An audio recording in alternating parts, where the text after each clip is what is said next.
Bonjour les amis, encore une autre semaine pour vous. Vous avez de la belle visite cette semaine et c'est Philou, notre ami. Alors, il a plein de choses à vous dire. Je vous laisse à lui et passer une excellente semaine. Bye bye.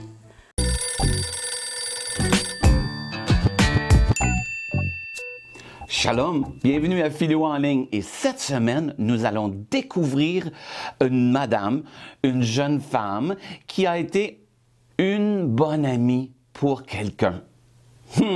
Mais avant, j'ai Skyler qui aimerait bien te parler d'un ami qu'il a qui aime sauter. Alors regardons ensemble. Skyler. Bonjour, je m'appelle Skyler et je voudrais te parler de mon ami qui aime sauter, la sauterelle. Les sauterelles peuvent sembler être petites et inoffensives, mais ce n'est pas le cas. Elles mangent des plantes et sautent sur de longues distances avec leurs pattes arrière élastiques. Elles aiment normalement être seules et une seule sauterelle ne peut pas causer beaucoup d'ennuis. Mais quand elles se rassemblent avec des amis, en grand groupe ou en écime, elles peuvent s'étendre sur plus de 400 000 carrés et inclure des milliards d'entre elles affamées. Les cimes ressemblent à un gros nuage noir. Une sauterelle peut manger son poids en plantes chaque jour. Ensemble, un écime de sauterelle peut manger jusqu'à 400 millions de livres de plantes chaque jour. Les sauterelles peuvent parcourir de longues distances. On sait qu'elles volent de l'Afrique jusqu'en Angleterre. C'est un long voyage. Les sauterelles ont la capacité inhabituelle d'être totalement seules ou d'être avec des amis et de causer un peu d'ennui. Elles l'ont même fait dans la Bible. Les amis des sauterelles les aident à s'attirer des ennuis. As-tu de bons amis? Les bons amis se traitent bien entre eux. Les bons amis se respectent mutuellement. Les bons amis suivent la règle d'or. Les bons amis partagent et jouent bien ensemble. La Bible dit « Le juste montre à son ami la bonne voie ». N'oublie pas qu'il est important d'avoir de bons amis. Dieu peut t'aider à choisir de bons amis. Eh oui, la sauterelle, elle peut être influencée d'une mauvaise manière. Bien oui, la Bible nous dit que le juste montre à son ami la bonne voie. Le juste montre à son ami la bonne voie. Est-ce que toi, tu montres à ton ami la bonne voie? Mais regardons, j'ai une histoire de la Bible d'une amie qui a montré la bonne voie. Son nom? Ruth. Regardons ensemble. L'histoire de Dieu, Ruth. Une partie de l'histoire de Dieu concerne une femme nommée Ruth. Et elle commence ainsi. Ruth vécut dans un lieu appelé Moab et était mariée à un homme qui faisait partie de la famille spéciale de Dieu, les Israélites. Quelques années plus tard, le mari de Ruth est mort. Au lieu de retourner dans sa famille, ce qui était courant, elle est restée chez Naomi, la mère de son mari. Naomi a encouragé Ruth à retourner dans sa famille. Mais quoi qu'il en soit, Ruth ne voulait pas quitter Naomi. En fait, elle voulait retourner en Israël avec elle. Ruth dit « Ton peuple sera mon peuple, et ton Dieu sera mon Dieu. » Elles sont toutes deux retournées à Bethléem. À l'époque, il était difficile pour les femmes de trouver du travail. Habituellement, elles devaient être prises en charge par leur mari ou leur père. C'est vraiment difficile d'imaginer cela maintenant, mais Naomi et Ruth n'auraient peut-être même pas su comment survivre. Au début, pour manger, Ruth allait dans les champs d'un homme nommé Boaz et suivait ses cueilleurs. S'il laissait tomber quelque chose, même un grain, elle le ramassait. Cela s'appelle glaner. Ruth travaillait du matin au soir et prenait rarement des pauses. Boaz l'a remarqué. Il a dit à ses travailleurs de laisser derrière eux plus de céréales. Lorsque Naomi a entendu parler de cela, elle était ravie parce que Boaz était le parent de Naomi et ce qu'on appelle un rédempteur familial. Cela signifiait qu'il était de sa responsabilité de s'occuper de sa famille. Si quelqu'un allait sauver Ruth et Naomi, c'était Boaz. Les enfants, nous avons un rédempteur aussi. C'est Jésus. C'est lui qui nous sauve. En tout cas, cela a donné à Naomi une idée. Elle a dit à Ruth de mettre ses plus beaux vêtements et de se parfumer, puis d'aller à l'endroit où Boaz dormait. Naomi lui a dit qu'une fois que Boaz se serait endormi, Ruth devait se coucher à ses pieds. Maintenant, cela peut sembler étrange, mais c'était vraiment très courageux. Ruth fit confiance à Naomi et a obéi. Quand Boaz s'est réveillé, il a été surpris. Quelqu'un était installé à ses pieds. Ce n'était pas tout à fait une nuit normale. Quand Boaz lui a demandé qui elle était, Ruth a dit « Je suis Ruth, ta servante. Tu as droit de rachat. » Maintenant, Boaz a compris. Ruth voulait que Boaz l'épouse, pour qu'elle et Naomi soient prises en charge. Boaz a accepté. C'était merveilleux! Ruth n'était pas une Israélite, mais elle voulait suivre Dieu. En se mariant avec Boaz, elle ferait officiellement partie de la famille de Dieu.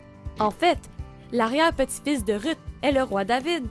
Et beaucoup d'années plus tard, Jésus, le Sauveur, est né dans la même lignée familiale. Maintenant, à cause de Jésus, nous faisons partie de la famille de Dieu aussi. Au cas où vous l'auriez manqué, voici la version rapide. Ruth était de Moab. Son mari est mort. Ruth est restée avec sa belle-mère, Naomi. Naomi lui a dit de rentrer à la maison. Ruth a dit non. Elle est allée en Israël avec Naomi. Elles avaient besoin de quelqu'un pour s'occuper d'elle. Ruth a glané dans un champ. Boaz l'a remarqué. Il a laissé du grain supplémentaire. Naomi élabora un plan. Ruth lui a obéi. Elle voulait épouser Boaz. Il a accepté. Ruth fit partie de la famille spéciale de Dieu. Et nous le pouvons aussi. Et c'est une partie de l'histoire de Dieu. Eh oui, Ruth a bien été influencée par Noémie ou Naomi, mais gloire à Dieu, elles ont été ensemble.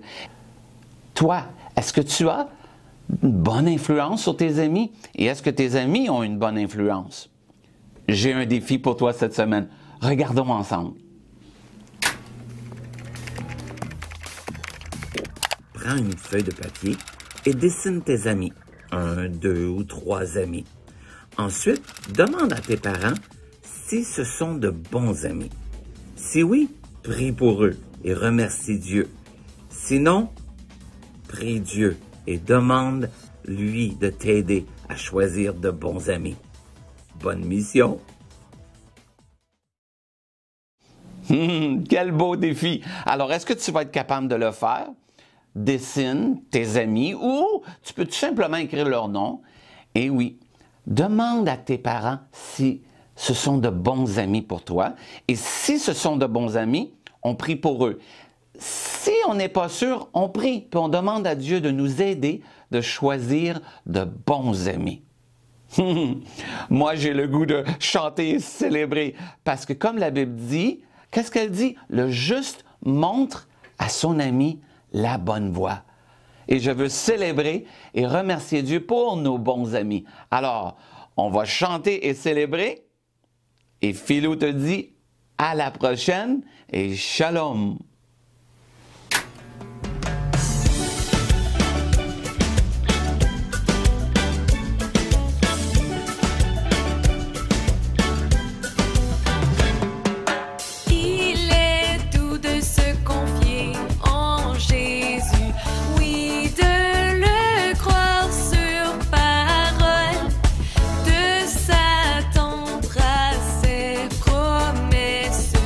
D'affirmer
Coucou les amis!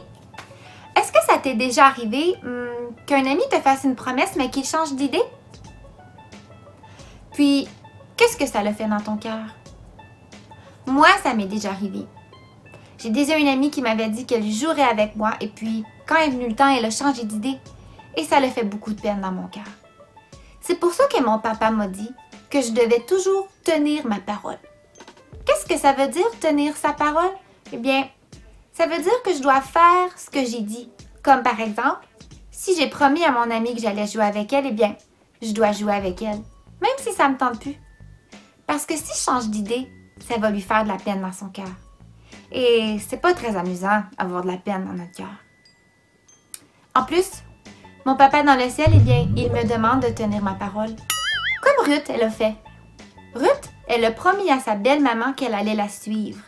Et c'est ce qu'elle a fait. Elle a tenu sa parole et elle a suivi sa belle-maman même dans un autre pays. Et parce qu'elle a tenu sa parole, Dieu l'a bénie. Est-ce que c'est facile de toujours tenir sa parole? Oh non. Mais c'est important. Comment je fais pour tenir ma parole? Eh bien, je me rappelle que si je ne tiens pas ma parole, ça peut faire de la peine dans le cœur des gens autour de moi et je ne veux pas leur faire de peine. Je veux juste leur faire du bien. Alors, je tiens ma parole pour leur faire du bien. Et aussi parce que c'est ce que mon papa dans le ciel me demande. Papa dans le ciel, viens m'aider à toujours tenir ma parole pour faire du bien autour de moi. Amen. À plus tard!